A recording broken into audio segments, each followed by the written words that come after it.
السلام عليكم ورحمة الله وبركاته. الحمد لله رب العالمين والعاقبة للمتقين ولا عدوان إلا على الظالمين. أشهد أن لا إله إلا الله وحده لا شريك له، وأشهد أن سيدنا ومولانا محمدا عبد الله ورسوله. اللهم صل وسلم وبارك على سيدنا محمد وعلى آله وأصحابه وأزواجه وذرياته ومن دعا بدعوته ومن نهج نهجه إلى يوم الدين. أما بعد. Yang berusaha, yang berhormat Ustaz Hanif Ghazali dan seluruh muslimin muslimat, hadirin hadirat sidang jamaah yang dirahmati Allah Subhanahu wa taala sekalian. Alhamdulillah, puji dan syukur hanya bagi Allah, kerana atas limpah kurnianya dan izinnya, rahmatnya di pagi yang penuh keberkatan ini, kita Allah Ta'ala masih beri peluang bertemu dalam kuliah Jumaat mingguan di Dataran Ilmu Zubaidiyah.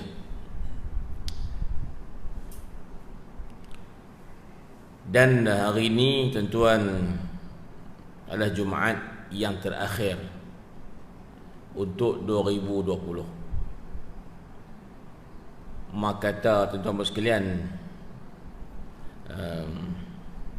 Jumaat depan tu dia kira awal tahun baru dah. Maka tuan-tuan sekalian, inilah antara kenangan terakhir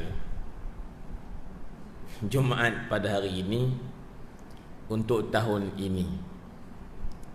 Nak sembang apa pun Jumaat hari ni lah. Nah, Jumaat depan tu buka buku baru. Dan hari ni nampak lagi ramai berbanding minggu lepas. Nisbah yang tak main lah. Alhamdulillah. Saya mengambil sedikit tuan-tuan masa ini untuk peringatkan diri saya, untuk semua yang ada dan tiada, bahawasanya nak mewujudkan sesuatu itu adalah lebih senang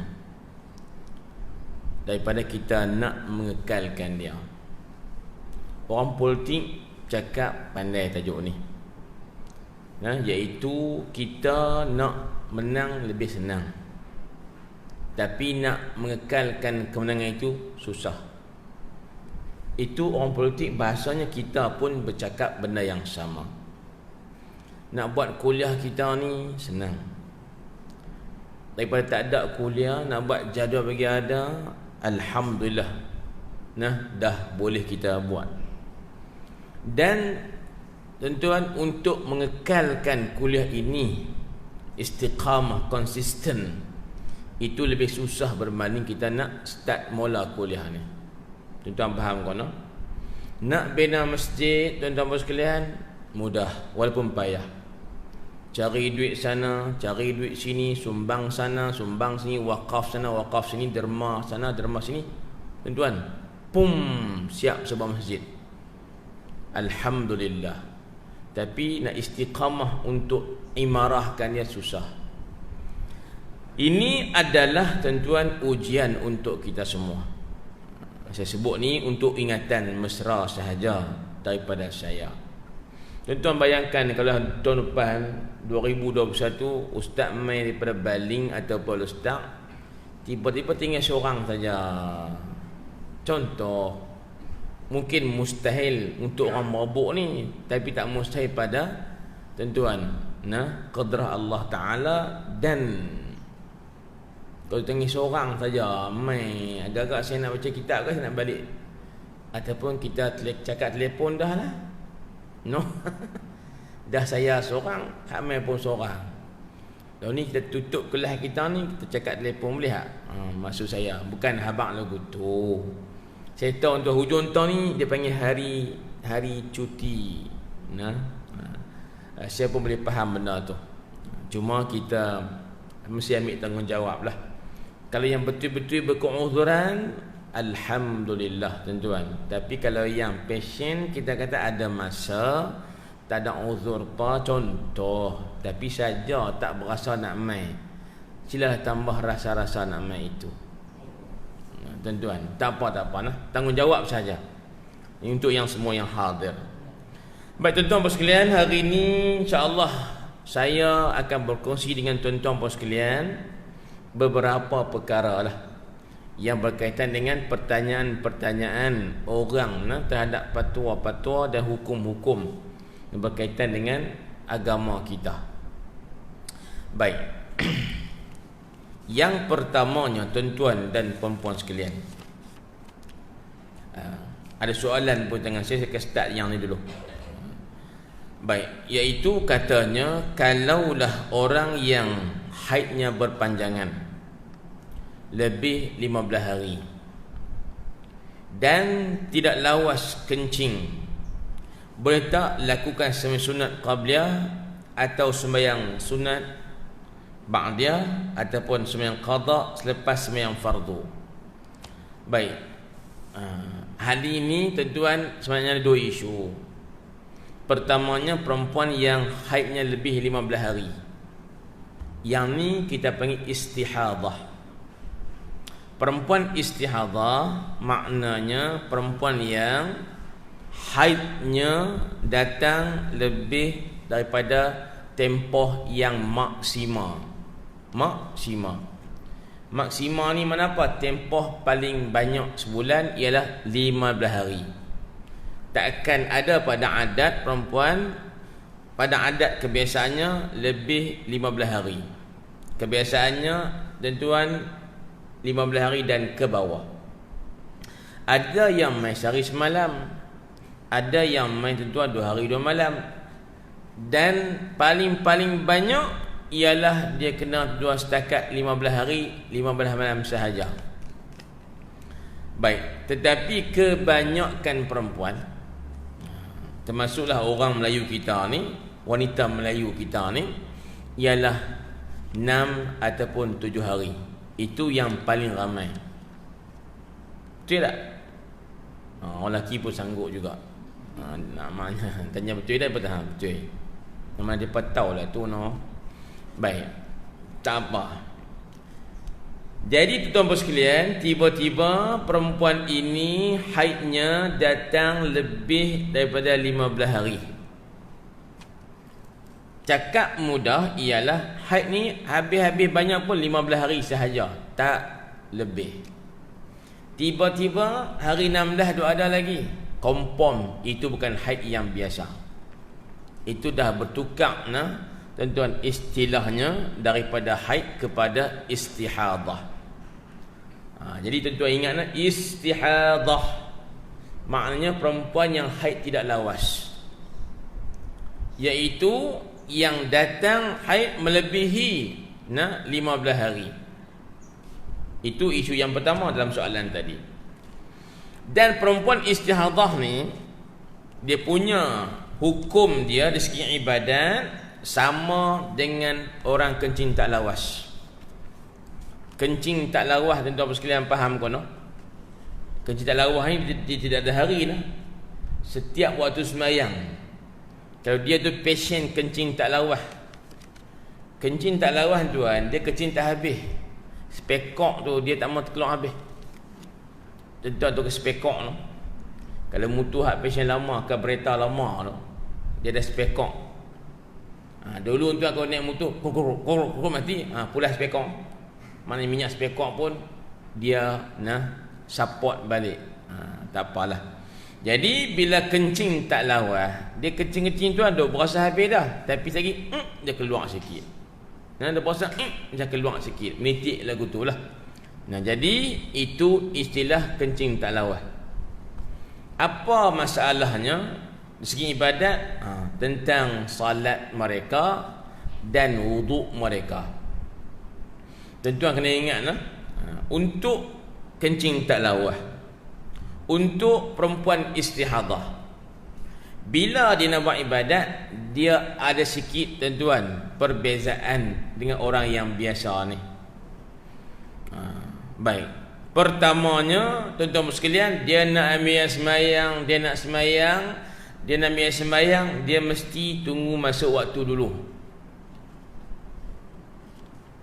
Kalau masuk waktu belum masuk waktu, maka dia tak dibenarkan untuk berwuduk untuk solat fardu sekali lagi ni. Bahasa mudah kata, kalau dia nak sembahyang zuhur, perempuan istihadah ataupun orang yang kencing tak lawas ni, lelaki ke perempuan tak kira, depa ni kalau nak sembahyang fardu apa-apa, depa mesti tunggu masuk waktu dulu. Contoh hari ni lohok masuk satu suku. Perempuan istihadah ni ataupun orang yang kencing tak lawas ni nak sembahyang lohok hari ni, mau tak mau kena tunggu satu suku dulu. Allahu Akbar, Allahu Akbar. Dia pun barulah start untuk tuan ambil wuduk. Tapi sebelum ambil wuduk, dia wajib cuci dulu tuan-tuan saluran darah tadi ataupun saluran kencing tersebut. Cuci dulu. Lepas masuk waktu dah, barulah dia dibenarkan untuk pergi cuci kemaluan dia. Tuan cuci ya dengan air mutlak. Baik kencing tak lawas ataupun istihadah.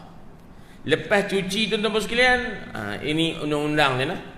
Sebab dia pasien keluar sikit-sikit, walaupun tak berhenti, dia keluar sikit-sikit, maka dia wajib untuk tuan-tuan tutup saluran tu dengan apa juga bendanya.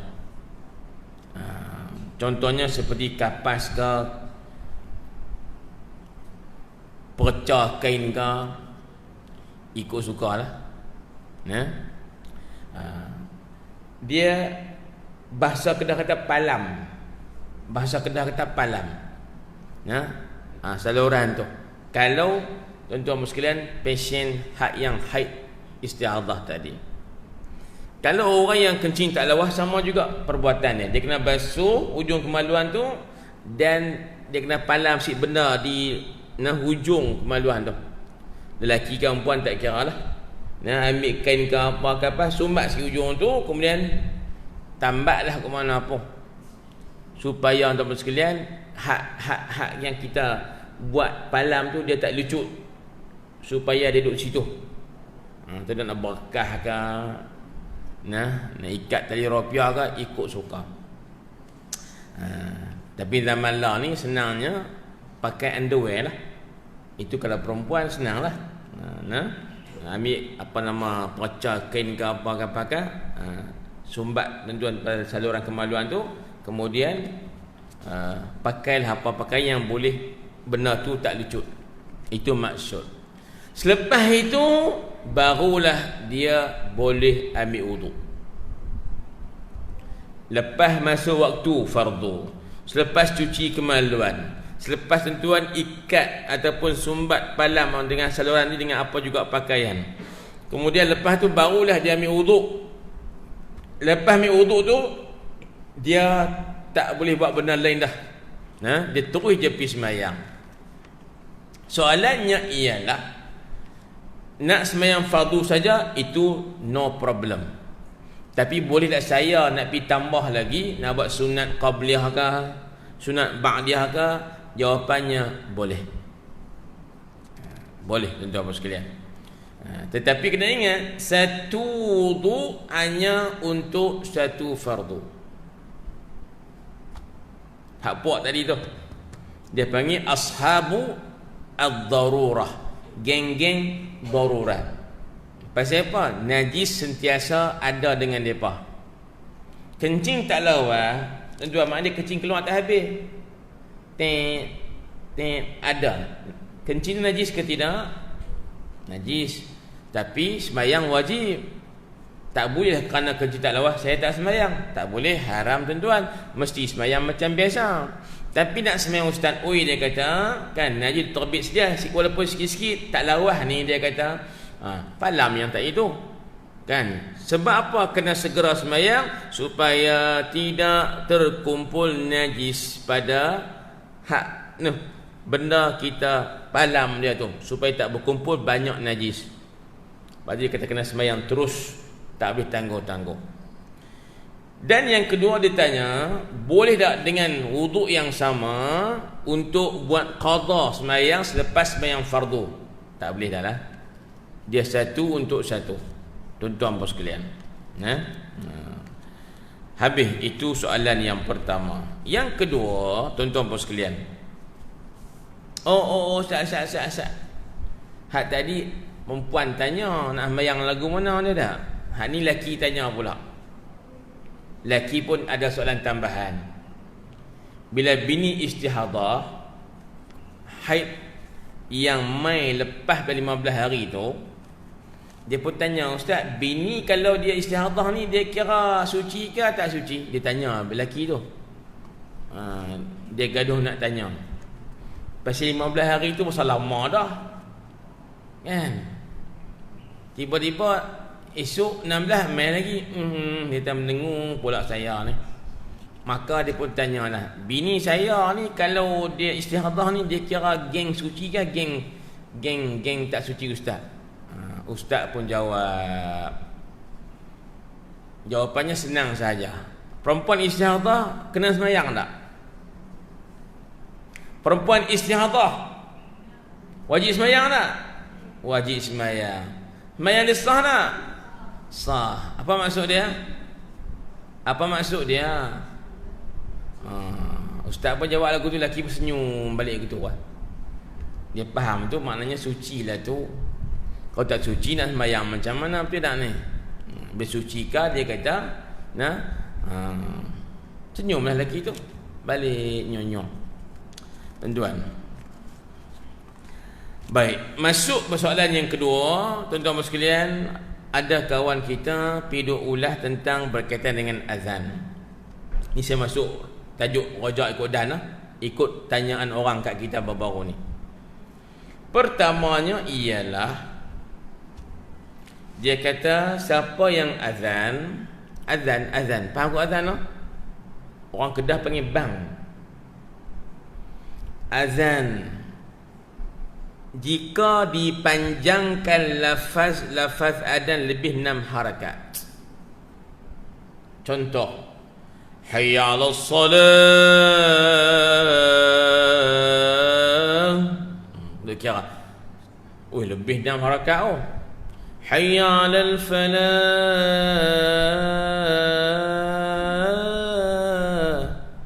Tak habis tu, kalau habis lagi banyak. Maknanya dia kata 1, 2, 3, 4, 5, 6. Lebih 6 harakat tau. Maka dia kata azan itu makruh dan tidak ada pahala. Ini tuan-tuan timbul sikit kemuskilan. Jawapannya ialah sah dan ada pahala. Cuma yang dia kata lagu tu kerana dia kata 6 harakat itu adalah mad yang terpanjang dalam ilmu tajwid. Bila kita belajar ilmu tajwid, mad yang paling panjang 6 harakat, tak ada lebih. Sebab tu bila azan itu lebih 6 harakat, katanya makruh dan tak ada pahala. Senang dia punya alasan. Kita bagi tahu begini. Tajwid khasun bil Quran, hanya khusus untuk bacaan Al-Quran. Kata guru kita yang mulia, warrajihu anna tajwid khasun bil Qur'ani. Hukum tajwid ni panjang pendek dengung tuan-tuan, ikhfa, iqlab, izhar, idza jabawi, idgham mithlan, idza mutamathil, mutaqaribain, mad dengan sebelah far'i dia tu, mad far'i tuan. Mad asli dan mad far'i. Ui, banyak tuan-tuan. Semua tu adalah untuk Al-Quran. Maknanya selain Al-Quran tidak ada tajwid. Hadis Nabi yang kuat tak ada tajwid. Tambah cakapan biasa Arab lagi tak ada tajwid. Namun pendapat yang lemah, yang marjuh, pendapat yang lemah sangat-sangat, dia kata tajwid ada, Quran pun ada, hadis pun ada, cakap Arab biasa pun ada. Tahu dia. Ini pendapat ni lemah dan tak ditolak. Kalau ikut pendapat yang kedua untuk sekalian, cakap Arab mungkin kena tajwid belaka. Kata kaifa anta ila aina anta tadhhab. Qalqalah tuan. Dia kata, ni ayat apa ustaz, ni surah mana? Tak ada. Sebab itu untuk membezakan Quran dengan yang lain, Quran hanya ada tajwid hanya untuk Quran. Lain pada Quran tidak ada tajwid. Sebab takut orang dia tak boleh beza. Mana nak tahu kan cakap Arab, aina anta tadhhab? Dia pun tanya, ustaz tu surah mana, ayat mana? Jenah jawab kita dak tu cakap hari-hari je. Tuan-tuan, keliru juga kadang-kadangnya. Patah balik. Bila Al-Quran itu tajwid itu hanya untuk Quran, lain tak payah, termasuk azan. Azan bukan Quran, maka azan tak wajib tajwid.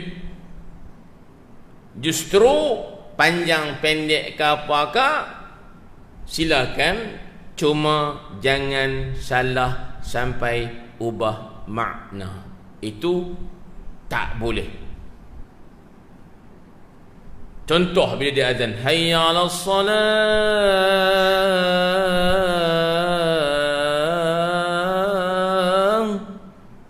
tuan, hayya 'alal falah,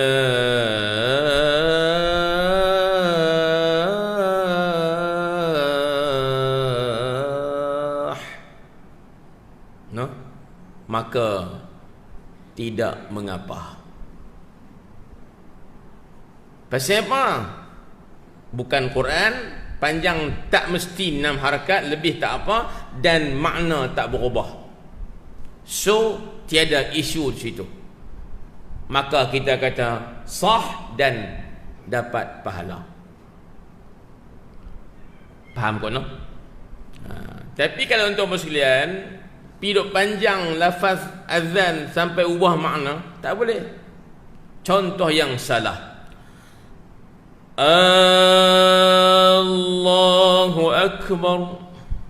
Apa yang bezanya tuan? Dia panjang tentang mana? Panjang pada hamzah di awal kalimah Allah. Allahu Akbar, Allahu Akbar. Kita tuan ada mabuk ni melengkak. Oi, tok bila mana ni? Saya tengkok panjang. Sedapnya. Contoh. Tapi yang tuan, kita perhati balik, azan tersebut salah. Pasal apa? Dia telah mengubah makna. Tang mana? Dengan molek. Allahu Akbar. Apa maknanya? Tu bila pi panjang, Allah, tu tambah huruf dah tu yang panjang tu kan. Maka maknanya telah bertukar kepada adakah Allah Maha Besar. Duk beriman lama pada kecil, tiba-tiba tanya adakah Allah Maha Besar, dia tanya lagu tu. Dia tak apa nak yakin Allah tu Maha Besar. No, tu yang ditanya tu, Allahu Akbar, adakah Allah Maha Besar? Nampak tak kesalahan dia? Nampak tak kesalahan dia? Apa salahnya? Panjang dan yang kedua, ubah makna. Ustaz, ubah makna tu pelik ke? Pelik lah ustaz. Oi, orang bang takbir Allahu Akbar, Allahu Akbar, mengaku bahawa Allah Maha Besar. Itu yang selayaknya. Allah Maha Besar, Allah Maha Besar. Tiba-tiba ditanya, adakah Allah Maha Besar? Tuan, pergi ketuk kepala dia, pulah telinga. Baik. Dari sini habaq juga tuan-tuan. Ini mungkin jarang-jarang berlaku, tapi tak mengapa kalau berlaku. Kalimah Allah 2 rakaat. Lam pada Allah tu 2 rakaat. Tetapi jika dipendekkan, Allahu Akbar, Allahu Akbar, pendek tuan-tuan. Allahu Akbar, Allahu Akbar. Dia pun tanya pula, Ustaz Hadi ni pasien kalimah Allah dia pendek, azan tu aci ke tak Ustaz? Jawabnya aci juga. Kerana dalam percakapan Arab ada juga kalimah Allah disebut tanpa mad. Allah, Allah satu, Allah, Allah, Allah pun aci. Cuma jarang-jarang. Tuan-tuan, baik. Selesai. Maka penegasan saya untuk ilmu pengetahuan tuan-tuan, kalimat azan boleh dipanjangkan atau dipendekkan dan sah dan dapat pahala. Jangan sampai salah yang ubah makna sudah. Cukup tuan-tuan. Dan soalan tambahan, dia kata, Ustaz, orang yang hidup panjang-panjang tu bukan pasal makna sangat, pasal nak jaga lagu dia. Hayya 'alas salah, dia tak kerah. Hayya 'alal falah, orang nak main pun tak jadi, tak main masjid patah balik. Pasal apa aku dengar azan tu kerah kong, dia kata. Kalau masuk bertanding kompon tak menang, tak ada lagu pun langsung. Dia takut kawan yang duk azan tu panjang tu pasal nak jaga lagu, bukan pasal nak jaga makna. Takut niat tu larilah pasal nak biar orang kata sedap. Saya pun kata balik, kalau pasal nak bagi orang kata sedap, jangan azan je tak ada pahala, baca Quran pun tak ada pahala. Betul tak? Pasal apa dia tak ada pahala? Pasal dia baca nak biar orang kata sedap.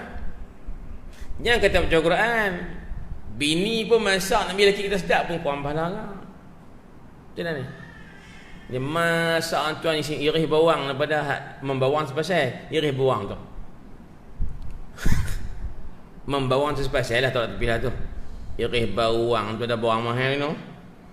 Daripada subuh tuan nak makan tengah hari, menomeh tuan, api buka pelan sekali. Bawang nak kuning pun dekat sejam. Pasal tak masak, terkejut dia kata. Tapi lintas di hati, sahih lagi kata sedap, sahih lagi sedap. Pasal nak biar orang puji. Kalau kata niat tuan nak biar orang kata sedap, orang puji, buat apa pun tak ada pahala. Jangan kata azan. Betul tak ni? Betul tak? Sama tuan. Saya main baca kitab hari nak biar orang kata sedap mengajak, nak biar orang kata senang mengajak, tak ada pahala sayanya. Tuan, tuan faham kok? Faham tak faham kok juga. Supaya Nabi Ustaz kata faham lah tu. Nak bagi Ustaz kata faham tu yang dia sanggup. Wah tak faham pun nak bagi Ustaz kata dia faham. Habis tak ada pahala juga. Nampak tak ni? Jadi isu tuan-tuan sekalian, azan panjang pendek bertaranum, tak ada pahala ke ada pahala ke, itu bukan kerja kita.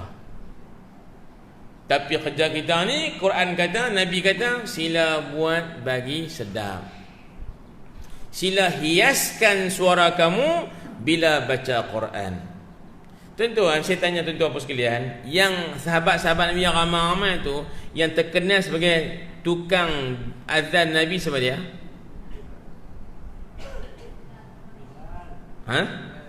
Bilal bin Rabah. Sahabat ramai ke tak ramai sahabat-sahabat Nabi?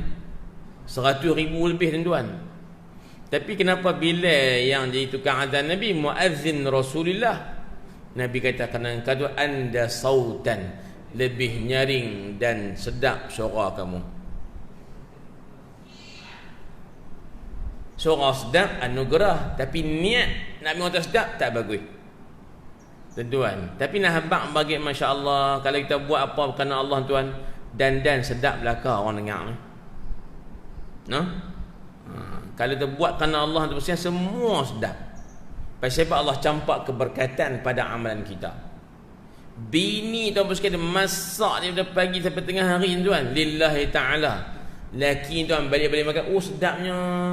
Tak gaduh niat nak bagi kita sedap. Pasal apa Allah campak keberkatan dalam masakan dia. Pasal dia niat kerana Allah Ta'ala. Betul tak ni? Lagu tu maksud. Habis. Yang ketiga, soalan orang tanya. Kawan kita mengajar Al-Quran. Tajuknya ialah waqaf. Dia bab waqaf nombor sekalian dalam bacaan Quran bermaksud berhenti baca Al-Quran di tengah-tengah ayat. Tentuan kita baca Quran, kadang-kadang kita berhenti kan, betul tak ni? Berhenti semasa baca Quran dipanggil apa nama dia? Waqaf. Bukan wakaf. Tu lain. Wakaf untuk duk melepak semantap petang tajuk lain. Wakaf Cik Ayah tu lain pula. Nah, hak ni ialah waqaf, waqfun. Waqfun maknanya berhenti. Iaitu kita berhenti semasa sedang baca ayat Al-Quran. Sebarang berhenti namanya waqaf. Tapi kalau berhenti di hujung ayat, tidak ada isu. Siratal ladzina an'amta 'alaihim ghairil maghdubi 'alaihim waladdallin.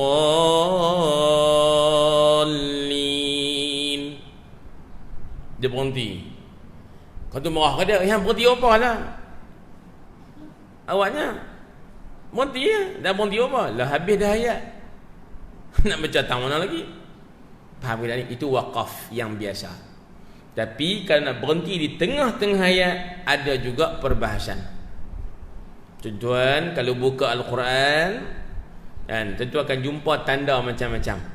Untuk berhenti tu, elok berhenti ke, boleh berhenti ke, elok tak berhenti ke, kalau berhenti elok patah balik ke, ataupun berhenti pakai sambung terus ke, ada sedikit tuan-tuan perbahasannya. Kalau orang mengaji tajwid, dia akan cam tanda-tanda tu lah. Di tengah-tengah ayat tentu jumpa jim. Mana apa tu? Jim kecil atas tu. Mana apa? Harus. Jaiz, berhenti tak apa, tak berhenti tak apa. Kalau berhenti sambung terus pun tak apa, tak patah balik pun tak apa. Sebab apa? Makna tak ubah. Baca lagi jumpa lah mim. Mim, apa maksud mim? Apa maksud mim? Mesti berhenti. Dia panggil waqaf lazim. Mim. Surah Yasin ayat nombor apa? 81 82. Lebih kurang 81 dah. Ada. Situ. Dia mesti berhenti. Tandanya mim cik atas dah. Pasal apa kena berhenti ustaz? Sebab kalau sambung makna berubah. Hal ni tuan, orang mabuk tak tahu makna ni, masuk saya jugalah. Sebab kita bukan beranak cakap anak. Dan tuan baca sambung kata sambung kita faham makna, tak faham pun. Tapi segi kaedah bacaan begitu. Dan ketiganya, kadang-kadang tuan-tuan tak boleh berhenti. Dia akan tulis tandanya huruf lam alif atas. Ayat Quran tu dia ada lam alif, lam alif. Makna la nahi.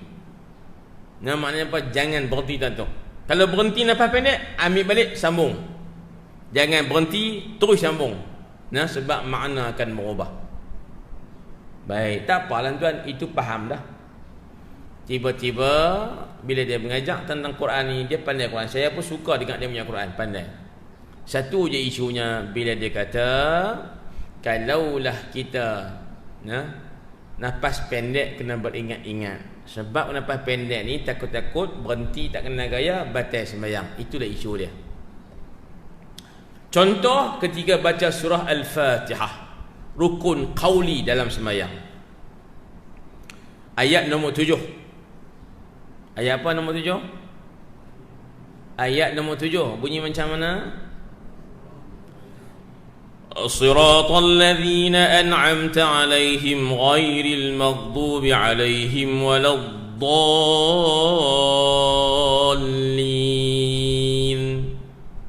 آمين.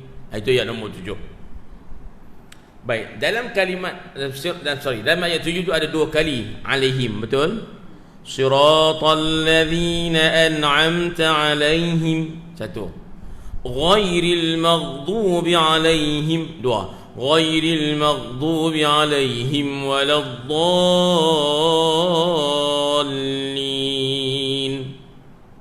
Baik, apa perbahasannya dengan waqaf tadi? Begini.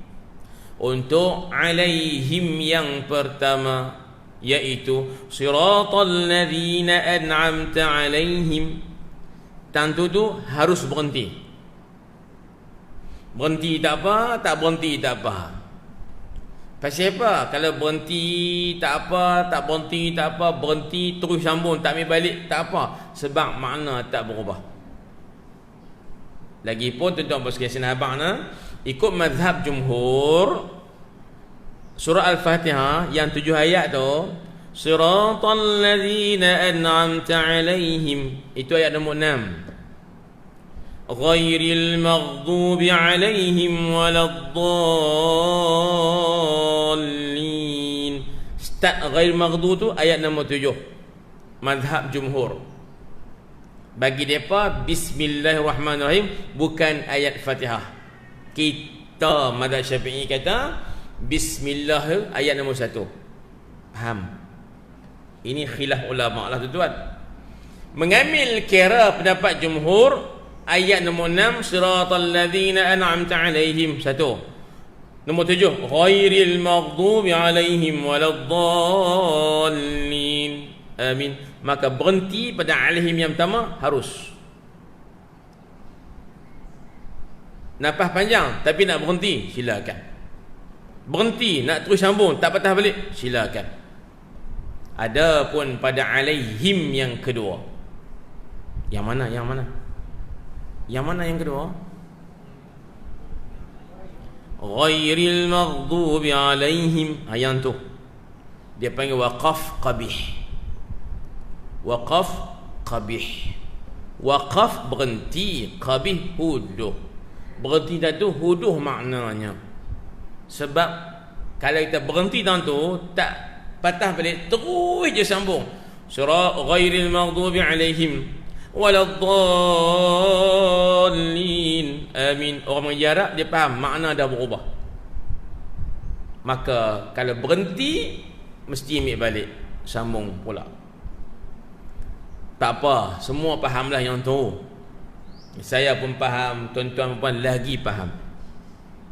Alaihim kedua tu tak boleh berhenti. Kalau berhenti ambil balik, sambung. Ya, tiba-tiba kawan kita kata siapa yang baca ghairil maghdubi alaihim berhenti tentu waladdallin, dia kata apa? Haram satu, dosa besar satu, batal sembahyang. Itulah isu dia. Tentang batal sembahyang tu isu sikit tuan-tuan sekalian. Kita kata orang yang baca Quran ni, orang yang sembahyang ni, kan, orang yang baca Fatihah sembahyang ni bukan semua satu level, betul tak? Ada yang pandai, ada sederhana, ada yang tuan OKU pembelajaran. No? Baik. Jadi tuan-tuan, bila dia kata pi berhenti ghairil maghdubi alaihim waladdallin, dia kata batal sembahyang, itulah isu yang saya nak masukkan. Maka jawapan kita sembahyang tak batal, kecuali dia pandai baca Fatihah, dia sengaja tahun tu dia terus sampai habis. Tapi kita kata tak batal sembahyang on the spot. Dia kena tarik patah balik, baca semula ayat tu. Saya kata macam ni, jangan katakan batal sebab baca salah. Kadang-kadang tak baca langsung pun tak batal. Ada orang tuan-tuan dia sembahyang lupa baca Fatihah, teringat-teringat masa rakaat. Faham tak ni? Dia sembahyang Allahu Akbar, start takbir dia fikir macam-macam masalah.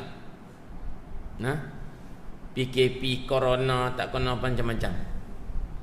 Nah, kena buang kerja, gaji tak masuk lagi, contoh. Nah, teringin nak pergi laku tak boleh pergi. Demai macam-macam, nak pergi Terengganu pun tak boleh. Jadi tuan, dia terlupa. Akhirnya rakaat Allahu Akbar. Masa rakaat dia baca Subhana Rabbil Azimi wa bihamdi. Subhana Rabbil Azimi wa bihamdi. Masa tu terlintas di hati dia, tak baca Fatihah lah tadi. Baca kot dak lah, hati dia berbisik. Baca dak lah, baca dak. Tuan-tuan, nak pergi lintas kata baca tak main, menang tak baca juga. Apa kewajipan dia masa tu? Sembahyang dia batal tak? Sembahyang dia batal tak? Dia sedang rokok, dia teringat belum baca Fatihah masa berdiri tadi. Sembahyang dia batal ke tidak? Tak batal. Habis tu ustaz, dia tak baca Fatihah. Iyalah, saya pun tahu. Saya yang buat soalan. Saya buat soalan, saya tahu dia tak baca Fatihah. Okey, jadi kenapa tak batal? Kerana tuan-tuan, dia terlupa baca, dia teringat masa rokok. Kemudian apa kewajipannya? Bangun semula, baca Fatihah. Bismillahirrahmanirrahim. Alhamdulillahirabbil alamin. Amin. Rokok balik. Allahu Akbar. Yang tadi rokok tak aci. Saya nak bagi tahu kata bahawa walaupun dia tak baca terus, bukan salah baca, tak baca terus, ada peluang untuk dia patah balik baca Fatihah dan semayang still kata orang putih sah, tak batal pun.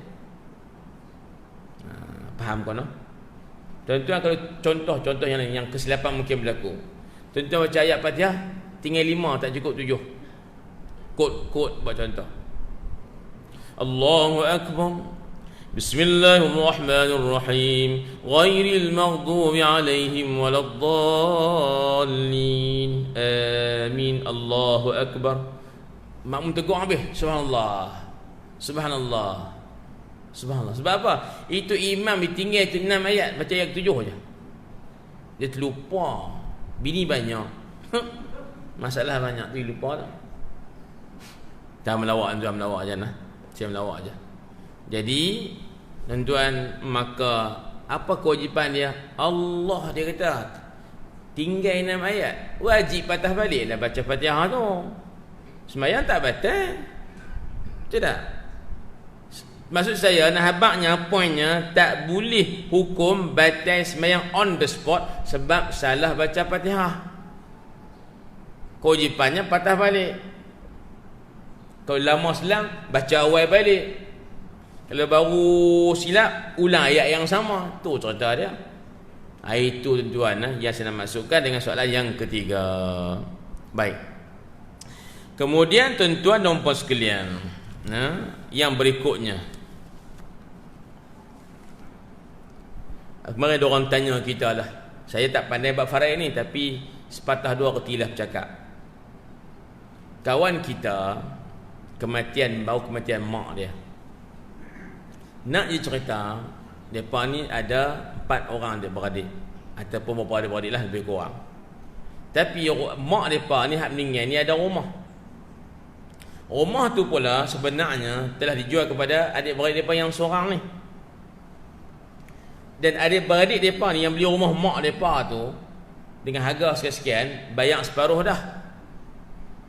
Faham? Tak, dan bayar habis mak meninggal dulu. Timbullah satu persoalan, iaitu adakah rumah mak mereka tu menjadi harta pusaka ataupun macam mana? Ataupun pusaka tu pada baki separuh yang belum dibayar pada mak mereka. Itu saja soalan ni, bukan payah pun. Faham kau no? Mak dia rumah kat salah seorang anak dia. Semua adik-beradik tahu kata rumah tu mak mereka jual kat adik-beradik mereka yang seorang tu. Dan adik-beradik hak beli rumah tu dia bayar dah separuh, tinggal separuh lagi tak bayar pada mak dia. Tiba-tiba mak dia meninggal, nak kata apa? Kes tadi tiba-tiba mak dia meninggal, nak kata apa?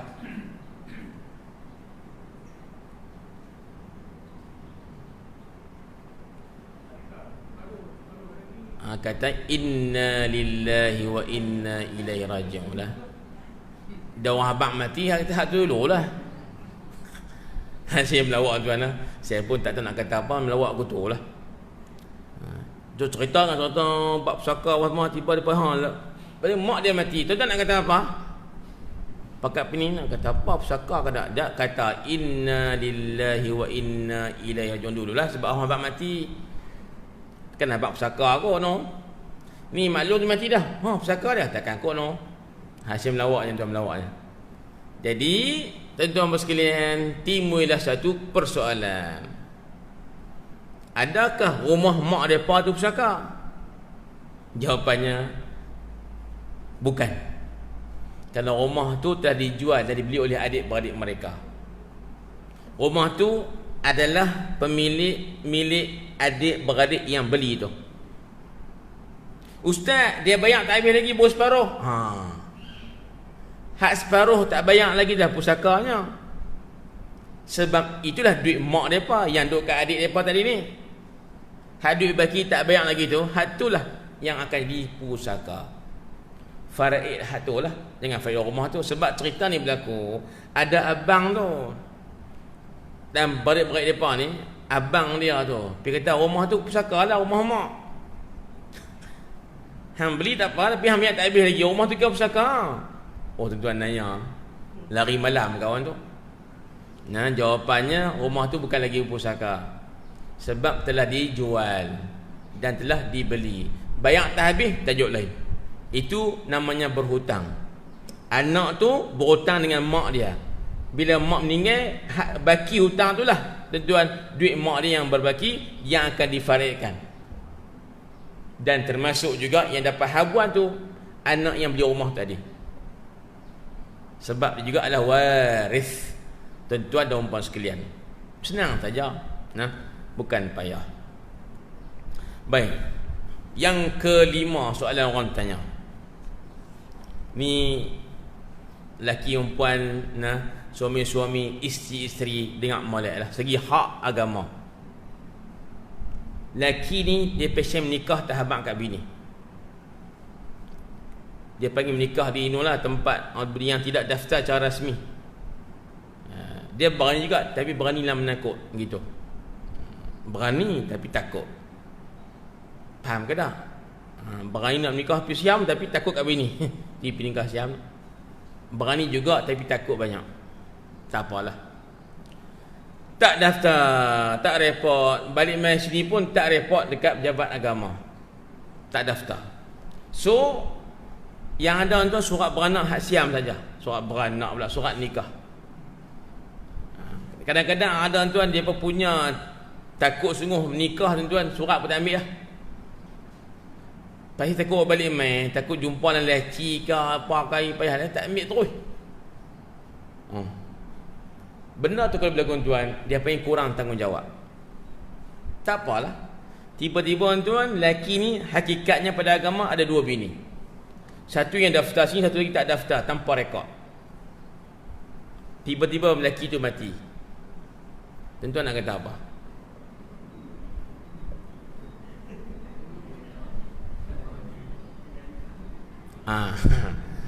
Tuan dah faham dah jawapannya lah. Laki dia mati tu nak kata apa? Inna lillahi wa inna ilaihi raji'un. Betul dah.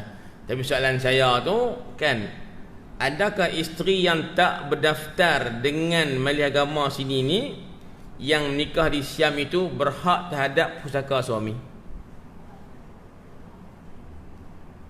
Secara hak dalam kitab fiqh,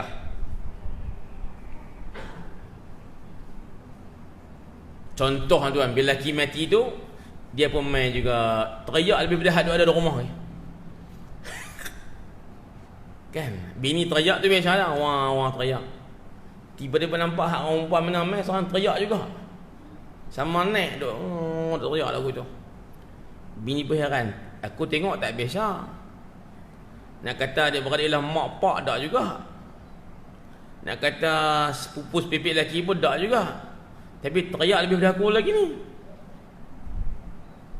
Pelik ni. Lepas tu mamai duk pegang tangan pula. Dia lagi pula dah. Dia bertanya, "Dik ni siapa?" "Saya ni yang mati suami saya lah. Allah nama pensiun terus dari bini tu. Tak apalah, itu tajuk lain. Tapi di segi hak pusaka, dia berhak dapat ke tidak? Dia adalah isteri yang sah pada syarak dan dia berhak tuntut pusaka. Tapi dia nak habaq lagu tu mungkin orang tak percaya. Orang kata mana dokumen, mana surat nikah. Dia balik dalam rumah tu, orang surat nikah Siam, bahasa Siam.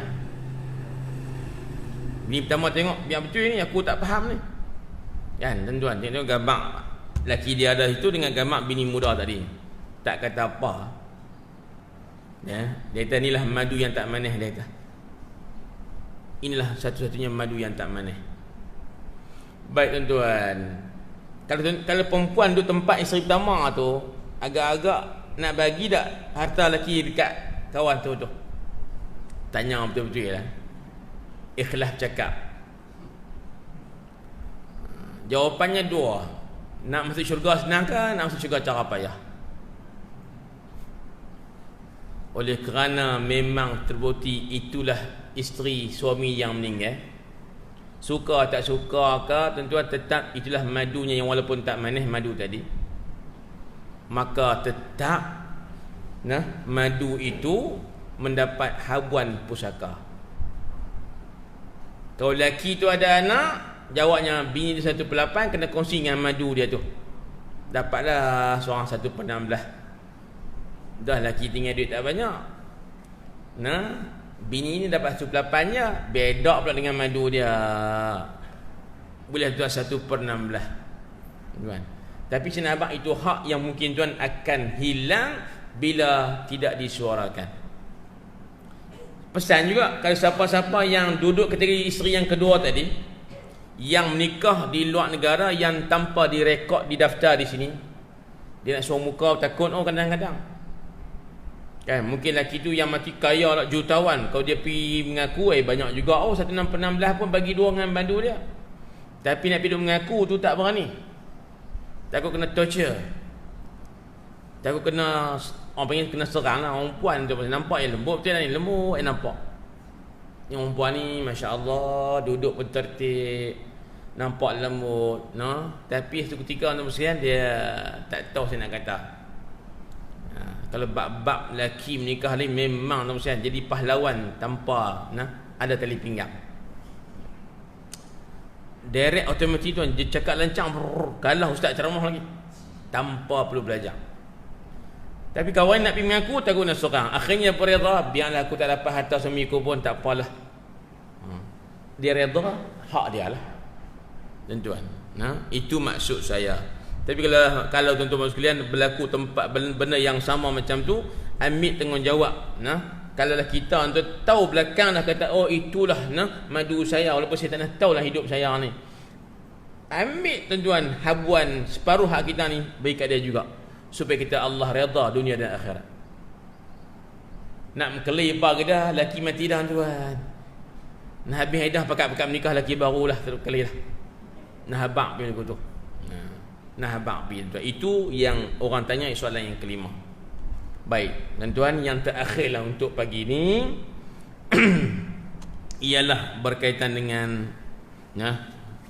ni isu semasa sekilah berkaitan dengan vaksin. Ni saya nak cerita sikit saja. Vaksin untuk coronavirus ni. Sembang macam-macam tuan-tuan. Kawan saya masuk TV baru ni sebut bab vaksin. Dia sebut nadanya macam ahli fatwa kebangsaan dan fatwa negeri-negeri. Mengambil vaksin adalah harus, wajib bagi orang yang ditetapkan oleh kerajaan. Saya ingat kalau saya baca, tuan-tuan boleh faham ayat tu. Untuk orang ramai yang tidak ada kejangkitan, yang tidak ada, tuan-tuan, orang kata apa ni, wabak yang kita kata tak kronik, maka harus mengambil vaksin. Apa makna harus? Apa makna harus? Ambil tak apa, tak ambil pun tak apa. Tak wajib ambil pun. Tiba-tiba ada orang tuan punya geng anti vaksin ni. Dia punya geng konspirasi. Sikit-sikit dunia ni apa berlaku? Ini konspirasi Yahudi. Semua Yahudi belakang. Sikit-sikit corona pun, corona sendiri pun adalah tentuan konspirasi juga buatan manusia. Sampai ke tengah tu. Termasuk vaksin tentuan. Bila kawan ni cakap kata harus ambil gini, ada orang kata inilah geng Dajjal.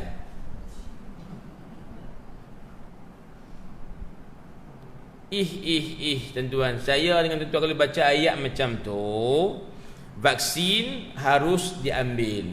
Maknanya apa? Ambil tak apa, tak ambil tak apa. Wajib ambil ke ayat tu? Wajib ambil ke? Bila tak wajib ambil tak apa, tak ambil tak apa. Bukan ada unsur paksaan. Tiba-tiba dituduh kawan yang cakap macam tu sebagai apa? Ejen Dajjal. Pasal pok tu yang buat corona, pok tu buat vaksin, kita jual untuk bagi duit ke mereka. Ni kita geng mereka. Allahu Akbar. Kawan saya kena teruk juga. Mereka kata inilah antara ulama-ulama yang duduk dalam kerajaan dan makan gaji kerajaan. Jadi kena bercakap untung kerajaan lah. Lah tuan-tuan, dia kata harus sahaja. Bagi saya, nak faham tajuk bukan payah.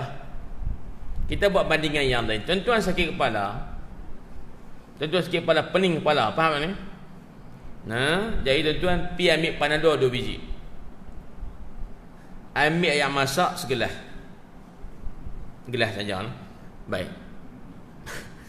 Kemudian tuan-tuan bos sekalian, minum air segelas. Telan Panadol 2 biji, telan air segelas. Tuan-tuan pejam mata pergi 3 jam. Royuk pergi lena tuan-tuan. Jaga-jaga lepas tu segar, berasa macam budak beranak. Nampak tu fresh. Soalan saya, tindakan kita tu salah ke tidak? Iaitu kita telan Panadol kerana sakit kepala. Dah. Wajib ambil Panadol ke? Tak. Ambil haram ke? Tak. Ambil sebab apa? Ikhtiar, usaha untuk rawat sakit kepala. Faham? Bila kita ambil ubat tuan-tuan ataupun pil untuk tujuan rawat, ikhtiar usaha, saya rasa itu bukan benda yang salah pada agama. Bahkan itu tuntutan agama. Fa idza azamta fatawakkal 'ala Allah. Bila kamu dah berazam, maka lepas tawakkallah kepada Allah. Selepas kamu berazam, kamu berusaha, maka barulah bertawakal kepada Allah. Ni boleh tak kata hang ni apa ni demi Panadol? Pasal apa? Hak bagi sakit Allah, maka bagi sembuh pun Allah. Habis itu kalau tak pakai Panadol pun Allah tak lega-lega. Alhamdulillah. Kita katakan dia balik, hang kalau lapar makan nasi tak? Kita berhujah dengan dia. Hang kalau lapar hang makan nasi tak? Makan sebab lapar. Lapar siapa bagi jadi? Allah. Kenyang siapa bagi jadi? Allah. Lalu macam ni, kalau hang lapar tak hang makan. Sebab kalau Allah nak hang kenyang, confirm hang tak nak makan pun kenyang lah. Dia tak boleh nak makan. Dia kategori itu saja, kategori usaha. Lapar, nak bagi hilang lapar, sebabnya kita pergi makan. Maka sebab makan itu Allah bagilah kekenyangan. Kita yang jahil tuan-tuan, tak mengaji, kita tak pandai. Kemudian kita nak pandai, kita mainlah datang Zubaidiyah. Ustaz pun mengajak sepatah 2 kata. Oh, baru faham. Maka dengan sebab kita mengaji, Allah bagilah kepahaman. Boleh tak kita katakan dia, hang jangan main mengaji, duduk di rumah.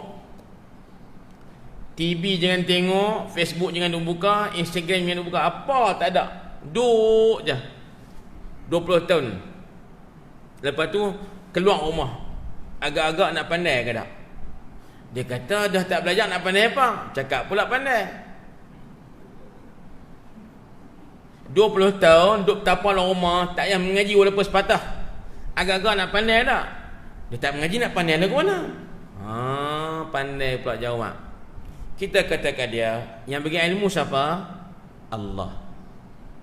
Tapi Allah letakkan tuan-tuan, sesuatu itu nak dapatnya kena ada sebab. Sebab itulah yang kita nak cari sekarang ni. Untuk pandai sebabnya kita mengaji, untuk kenyang sebabnya kita pergi makan, untuk hilang sakit kepala sebabnya kita usaha makan ubat. Maka antaranya tuan, coronavirus ini sebab untuk hilang cegahnya ialah kita makan, kita merawat. Antara cara rawatnya ialah tuan dengan macam-macam cara, termasuk vaksin itu. Dan vaksin itu tuan dikaitkan dengan bentuk usaha sahaja. Faham lagi tak ni? Tanya puak yang duk marah sangat tuan, naik kereta di tengah pekan Kuala Lumpur, Bandar Kuala Lumpur, yang jalan jam tuan, sibuk memanjang. Habaq kat dia, nak habaq kat chat, kan semua ni daripada Allah Ta'ala. Mati pun daripada Allah, hidup pun daripada Allah Ta'ala.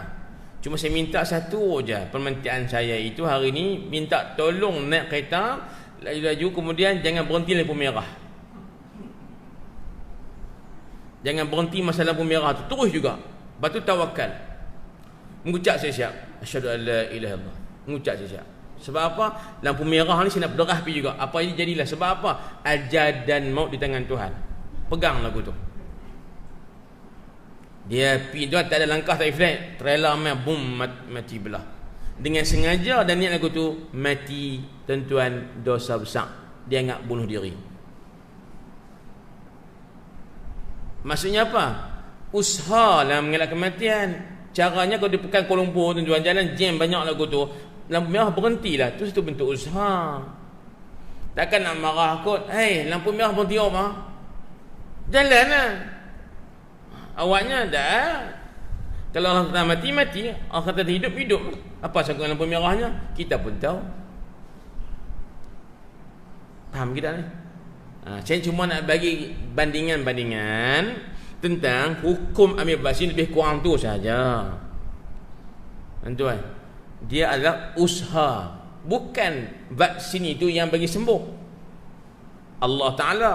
Cuma saya kata bukan mesti sembuh dah. Tuan, bila mereka nak anti baru ni, mereka omel 3 contoh. Seorang jururawat yang suka rela tu untuk suntik vaksin, 17 minit dia meninggal. Dia suka rela kan, cuk vaksin, tiba-tiba dia mati lepas 17 minit. Cerita tu memang mana betul ke sahih tak tahu, depa habaq mai. Tuan-tuan, saya nak cerita mai. Kadang-kadang yang duk anti vaksin ni sanggup percaya khabaran Yahudi tentang konspirasi, sami-sami menolak pandangan mufti yang buat fatwa dengan Quran dan hadis. Lebih percaya Pak Nu kata konspirasi, dia tolak fatwa yang mufti tuan pakai Quran dan hadis. Masya-Allah. Apa cerita ni? Faham saya abang apa? Dia boleh percaya 100% ni konspirasi, rancangan manusia jahat, Freemason. Sebab dengar mereka ceramah, dia tolak fatwa mufti, yang mufti tuan keluar fatwa ni ikut Quran dan hadis. Berat sungguh. Dan tuan, itu sedikit penjelasan saya terhadap isu mengambil vaksin. Tak wajib, harus. Tuan-tuan. Baik. Bila dia buat contoh kata 1-2 kes kematian ambil vaksin tuan, habaq mai, hak mati tak ada corona pun dah banyak dah pun. Sebelum corona masuk main negara kita ataupun dunia, dah ramai dah mati. Tidak ni? Cuma Allah Ta'ala tuan mencipta asbab-asbab, dan kita sebagai manusia mesti mengambil asbab-asbab. Nak yang baik, mengelak yang buruk, mesti kita kena ambil sebab, iaitulah dengan jalan ikhtiar dan usaha. Tuan-tuan, setakat itu kok untuk tengah hari ini. InsyaAllah Ta'ala ada rezeki, ada jodoh tuan-tuan sekalian, kita akan bertemu lagi pada tahun hadapan, InsyaAllah. Cukup setakat itu. Wallahu subhanahu wa ta'ala a'la wa a'lamu bis-sawabi. Alhamdulillah, wassalatu wassalamu ala rasulillah wa ala alihi wa sahbihi wa man wala. Allahumma adzqna fahman nabiyyin hifdzal mursalin ilhamal malaikatil muqarrabin Rabbana atina fid dunya hasanah wa fil akhirati hasanah wa qina adzabannar walhamdulillahi rabbil alamin.